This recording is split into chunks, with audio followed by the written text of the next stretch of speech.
Howdy gang, and welcome back to Pool School. In today's episode, I'm going to teach you how to lubricate the O-rings in a Hayward backwash valve, the piston style, whether it's a DE filter or a sand filter. So what do you say we get going?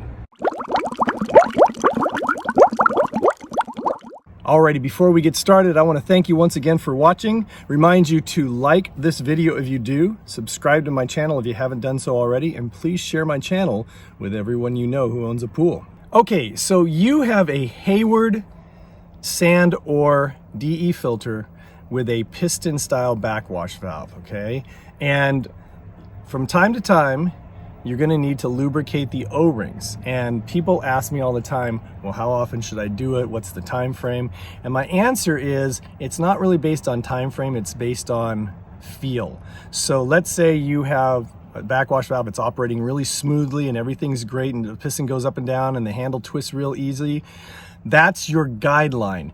As long as it's feeling like that, you're pretty good. When it starts to get tighter and a little bit harder to move up and down, and I'm not talking where you have to crank it, because if you crank it, you can break that handle or you can break off one of the pucks inside, and that makes things really, really difficult, if not impossible, to get to. So when it starts to get a little bit tighter, that's a good indicator that it's probably time to lubricate the O-rings. So remember that.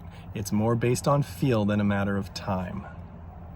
All right, now something that I always do, if I'm going to lubricate the O-rings of any type of backwash valve, piston style, whether it's Pentair or a Stay Right or a Jacuzzi or Hayward, okay, or any of those brands or anything like that, I'm always going to have a spare pair of O-rings for that particular backwash valve with me. The reason is because I don't know what I'm going to see when I open that backwash valve piston and I pull the piston out. I may find damaged O-rings, broken O-rings. I may find one, it's happened before, and I've done it where I've pulled it out and there's a broken O-ring and I don't have the O-rings, and then I have to go run and do that because I can't run the filter without getting that back in, okay? So I always have myself a spare O-ring kit for that particular backwash valve, so that way I'm covered in case I get into the thing and I go, oh, I've got a stretched out, damaged, or broken O-ring or more that I need to replace. Then I'm covered. Before I go jumping into lubricating the O-rings, there's a couple items that I need to have on hand, okay? First, and this is a personal preference, but I like them, I bring a pair of latex or nitrile gloves, and I wear these anytime I'm playing around with lubricant, because the lubricant is really goopy and really sticky and super messy, and I don't want to have to keep wasting a bunch of cloth or towels wiping my hands off. I can just put these on, do what I need to do, and then take these off and throw them away. So I use these. Also, I found that the lubricants tend to irritate my skin a bit, so I like using these. And the nitrile gloves. The other thing that you're going to need is you're going to want to have a pair of channel locks, okay? And you want them to be able to open up pretty big, because sometimes the big nut, if your backwash valve has a big nut that holds the backwash valve in place, you're going to want to get one of these in case it's a little over tightened and you need to break it free, okay? So sometimes people crank them down too hard, which you shouldn't do. They just need to be snug. But if it's too hard, it's cranked down too hard, or it's been sitting there for too long, you might need a pair of these to break it free, okay? Then of course, you're gonna need some good heavy duty lubricant. Now, what I use is a product, I'm gonna get it right here.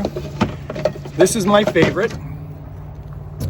This is I think this is a Teflon / silicone. Now this is a silicone based lube. You can get a Teflon based lube. Some people like the Teflon based lubes, but this is called Boss Products 820 lube. See the 820? This is 820 lube. It is by far my favorite lubricant. I find personally, based on my experience, it holds up the best. It's really thick, it's really goopy, but it lasts a long time, okay? So this is my go-to. It's called 820 lube, made by Boss Products. Another one that a lot of people like to use, it's a Teflon based lubricant called Magic Lube. And a lot of people use that. I've used that from time to time, but again, you can do either. It's up to you. I find though that the 820 lube works better for me. It lasts longer. It tends to hold up better in the backwash valves, okay? Now, one more thing that I tend to tell people to have, and I'll go into why later, is a can of heavy duty industrial silicone spray. I'm not talking about just cheap WD-40. This is actually made by Blaster, but this is a heavy duty industrial silicone spray, and I use this to lube a specific O-ring in the backwash valve. So we'll show you how I do that and how this applies. All right, so those are the tools of the trade when you're going to be lubricating the O-rings of a Hayward piston style backwash valve. And remember, I always have a set of backwash valve O-rings on hand in case when I open it up I discover, I've got a broken O-ring and I have to replace it. Now, let's go back and check out a Hayward backwash valve and see how to lubricate the O-rings. Alrighty, I am here at one of my clients' pools, and as you can tell, they have a Hayward sand filter and a Hayward piston style backwash valve. And I've got my tools that I need. I've got my channel locks in case that top nut there, right there, that handle fits into, is on too tight. I know it's not because I just undid it last week. And I've got my industrial strength silicone lubricant. More on that in a moment. I've got my lube that I'm used for the O-rings, and I've got my protective glove. And again, I have a backup set of O-rings for this backwash valve in my truck in case when I pull this apart, I discover a broken O-ring. All right, so as always, I'm going to go to the equipment box and make sure that there's no way that this motor is going to go on. This is the filter override. I'm going to turn that off. Remember to turn that back on when you're done. All right, and I'm going to come over here to my backwash valve and I'm going to unscrew this nut. Now this nut is a little bit tight, so I'm going to take my channel locks, grip it, and just squeeze and try to break it free a little bit. That's all I needed, just to break it free, and it should, oh, it was a little bit tight still. I'm trying to do this with one hand, so it's a little bit tricky. Actually, I'm going to pause it. Okay, I got it loosened up enough now that I can do it by hand. This nut comes off, and I'm actually going to just take this off. It slips off. I'm going to set it right up there. And now I'm going to undo this. Now this is on lock. Doesn't really matter if I twist it and it comes open. I just want to make sure I relock it before I push it back on. And I'm just going to wiggle this thing, and it's going to come out. Now I want you to notice something right now. There's a little notch right there. It's kind of hard to see. There's a little notch there, and if you'll notice on this backwash valve, let me find it. There's a little notch. Let me find it. There it is. Right there. And those notches will have to line up when I put it back in place, okay? So, what I'm going to first do is I'm going to visually inspect the inside of the sleeve and go, okay, it doesn't look like any debris in there or sand or stuff like that. Sometimes it can be in there. If that's the case, sometimes you might want to put like a pipe cleaner or something down in there and wipe it out. Usually there's nothing in there. And then I'm going to do a visual inspection of the O-rings. Notice with the O-rings, I'm going to set this down here so you can see it. There is a bottom O-ring right here. Okay. Let me pull back a little bit. There we go. Got the bottom O-ring right here. Middle O-ring right here, and then the top O-ring, there's a little O-ring right there. It's a skinny one, okay? Now also inside there, up inside that, is a O-ring as well. And honestly, I never pull this apart. You can get to it. You have to take this whole sleeve off and get to it. But I'm going to show you a little trick using this to lubricate that particular O-ring, okay? So first thing, visually inspect not only the O-rings, which are in good shape, and they're actually well lubed, and also I'm going to inspect the stem and the backwash valve itself to make sure there's no cracks, all right? One of the reasons that is because if this thing's cracked, it's a good idea to not put this back in and get a whole new piston, because the danger is if for whatever reason this breaks off inside that sleeve, it's almost impossible to get it out. Now I've done it with a really long pair of needle nose. If you notice how narrow that opening is, usually what happens if you get one of these, which is what we call pucks, one of those pucks broken off inside there, The only way to really get it out is to cut this whole sleeve off and replace this entire backwash sleeve, which requires some major plumbing and cutting and gluing, and it's something best left to professionals, okay? So, best to make sure you inspect it to make sure it's in good shape. Also, on that same note, if you wait too long to lubricate your O-rings, you will at the very least lessen or shorten the life of the O-rings. Or if it gets too sticky and one of these breaks, there's times when the O-ring has broken off inside there and it gets jammed, and so when you're trying to pull it up, you end up breaking one of these pucks off inside there, and then you're toast. So it behooves you to, with some regularity, remember what I said, it's a matter of feel. If you feel it a little bit getting a little bit tight, that's an indicator it's time to take the backwash valve out and lubricate it. Lubricating your backwash valve O-rings on a regular basis will dramatically lengthen the life of your O-rings and cause you and help hopefully prevent a lot of headache in the long run, okay? So what I'm gonna do now is I'm gonna put my glove on and I'm gonna go ahead and lube these up real good. I'm gonna show you how I do that, okay? Alrighty, hold tight. All right, so I've got my lube. I'm gonna open my lubricant up. And again, I like the 820 lube, talked about earlier. And what I'm gonna do is I'm gonna put a very generous amount of lubricant around this O-ring, and these O-rings sit into a channel, and I wanna just get an ample amount of lubricant on that O-ring. Don't be stingy with this. Be very generous with how much you get on there, because it really does help. Okay, I'm gonna go all the way around, and then I'm gonna take this, and I'm just going to kind of work it around and get it down into the groove. You don't have to take the O-ring off and get it underneath the O-ring. That's a little bit overkill. But I want to get that kind of just pressed in there to make sure that I really get all that lube as well on that O-ring as possible. I just don't want to do a thin layer, okay? And then if I have excess, I just do that. I take that and I put it around that top O-ring right here, because this one is pretty small. And between the excess on this one and then the middle one, I should have more than enough to do this top one. If I don't, that's okay. I'll just add some more, okay? So I do the same thing with the middle one.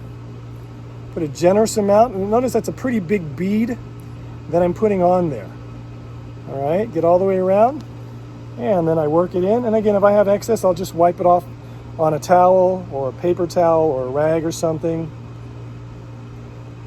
Just kind of putting it on there. I know I'm kind of showing this to you, it takes a little bit of time, but I want you to see just, it really is not that a time-consuming process. Now again, I've got all this excess. Notice how much is still on there. I want you to notice that, okay? So I'm gonna take that excess and just put it around the top O-ring. Now as I'm going around here, as I work my finger around it, I can feel that little nub. If you see right there, I don't know if you can see it, there's a little knob. That's the little nub that sticks out. That's gonna fit into that backwash valve sleeve that we talked about, so you have to line that up, okay? Now, let's talk about that other O-ring, the really hard to get one that most pool guys that I know never mess with it. And honestly, I've never had to replace that little O-ring in there, mainly because I keep it lubed, and I'll show you the trick to doing that. But also is by the time that O-ring wears out, usually it's time to replace the entire thing. So what I'm gonna do, I'm gonna grab my phone for a second, hold on. So I'm gonna grab my silicone spray. I'm doing this with one hand. And if you notice that groove right there, all right, and inside, that's a little hard to do right there. I'm gonna take my silicone spray and I'm gonna spray it right into that groove right there. And I'm gonna let it angle. Now what I will also do, if I have both hands free, is I would twist this backwash valve, and I'm gonna set this up and maybe you can see me do it, okay? So I would take this backwash valve and I would twist it. Well, I can't do it right now because of the way it's worked, but I just let that lube run down into there, and that actually will be enough to lubricate that O-ring that's inside of this thing right here. So now that I have this done, I'm gonna put it all back together. All right, so I'm ready to put this back in. Remember, like I said, I'm looking for that little nub, and there it is right there. Can you see it? It's right in the middle of the screen.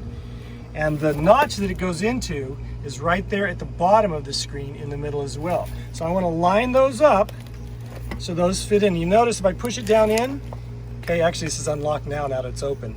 So if I push it down and it doesn't line up, it won't, see how it lines up, and now it won't twist because it fit into that little notch right there, okay? So I'm gonna leave it in this position right now. I don't have to pull it up because I lift it up to try to get the backwash to not backwash, then I'll pull the thing out. And you notice that excess is there. You can wipe that off if you want. I usually leave it. And I'm gonna put my nut back on. This is by far one of the easiest type of backwash valves to work on because it's just this one nut that holds it on. Notice I'm gonna hand tighten it till it's snug. All right, now no, when it's down like this, it's in backwash mode. So I'm going to make sure it's in the open side, raise it up, twist it. And again, if I wanted to, I could spray a little more of that silicone lube right in here just to help lubricate it. And then I can kind of work it a couple times and go, oh my goodness, that's so smooth, right? Now I'm ready to turn it back on, purge the system, which would probably do it by itself, and then test it, make sure it doesn't leak anywhere. So, firing it up. It's gonna take a second for it to prime. Now again, these are self-priming pumps, and it will prime. It might take a few seconds, maybe even upwards of 20, 30 seconds, but you'll see the water. You see the water start to flow in there? So I'm in good shape. And you'll also hear the sound of the pump change from running dry to water, okay? And you notice the air bubbles coming out of the returns. The system's purging itself of air, okay? I'm looking at the valve where I did my stuff and no leaks. I'm in good shape. And that, folks, is pretty much how it's done. So, folks, that is how you lubricate the O-rings of a piston-style Hayward backwash valve. I hope it made sense. Pretty simple, easy to do. If you do that based on how I talked about it and it starts to feel tight, if you do that with some regularity, you will dramatically lengthen the life of your O-rings, and you might save yourself a lot of headache and cost by not getting one of those O-rings busted off inside or the puck busted off inside, which could lead to a lot of extra costs. So I hope it made sense. If you have any questions or comments, again, feel free to post them in the comment section below this video. Also, or you can email me directly. My email address, as always, will come across the bottom of the screen. It's kennypoolschool@gmail.com. Once again, kennypoolschool@gmail.com. I want to thank you for watching. Remind you to like, subscribe, and share. And as always, until we meet again, remember to be safe, have fun, and always, always, always watch those kids and elderly people and your pets around water. And I'll see you next time.